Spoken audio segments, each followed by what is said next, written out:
My name is Brian. I'll be your furniture repair technician. Today I'll show you how to replace the hardware on a casegood piece. Let's replace the handles on the bottom right drawer of this entertainment unit. Most of the time, the hardware used on casegood items is attached with screws. I'll begin by setting up my safe workspace inside a padded blanket.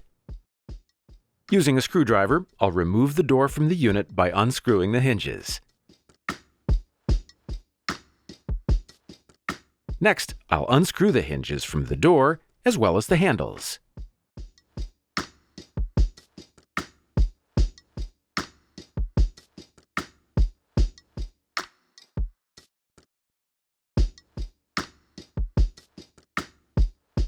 Using new handles, I'll repeat the process in reverse, screwing in the new handles, attaching the hinges,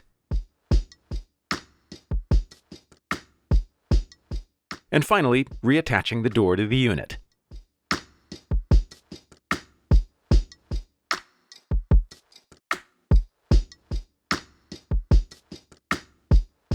That's how you replace the hardware on a casegood piece.